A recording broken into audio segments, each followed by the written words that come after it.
ওয়া রাহমাতুল্লাহি ওয়া বারাকাতুহু। প্রিয় দর্শক শ্রোতা, কেমন আছেন? আশা করি আলহামদুলিল্লাহ ভালো আছেন। আমিও আপনাদের দোয়ায় ভালো আছি। এই মুহূর্তে আমি আপনাদের সম্মুখে চলে আসছি মরিচা সংক্রান্ত কিছু তথ্য এবং পরামর্শ নিয়ে। আমি গত একটা ভিডিওতে আপনাদেরকে বলেছিলাম যে মরিচা সম্পর্কে খুব অচিরেই একটা সুসংবাদ আসতে চলেছে। কারণ হচ্ছে মরিচা নিয়ে আলোচনায় বসছেন এবং বৈঠক চলতেছে। আসলে আন্তরিকভাবে দুঃখিত, সেই বৈঠক থেকে কোনো সুসংবাদ আমাদের জন্য আসেনি।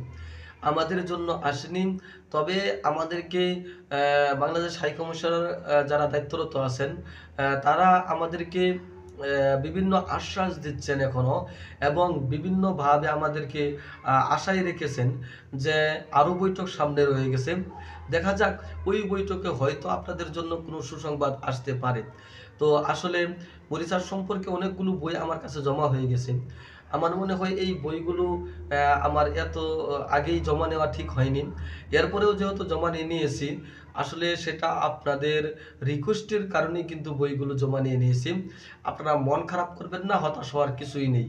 যদি মরিচাষ থেকে কোনো সুসংবাদ না আসে, তাহলে আপনাদের হতাশ হওয়ার কিছুই নেই। আমরা আপনাদের সাথে প্রতারণা করব না।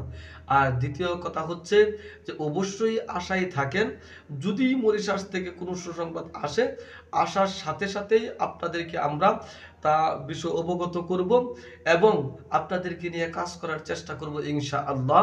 তো আমি আবারও বলছি, আপনারা হতাশ হয়েন না এবং আমাদের প্রতি ভিন্ন ধারণা সৃষ্টি করিয়েন না। আমরা মরিশাস থেকে সংবাদ আসার সাথে সাথেই আমরা আপনাদেরকে সংবাদ দেওয়ার চেষ্টা করব ইনশাআল্লাহ।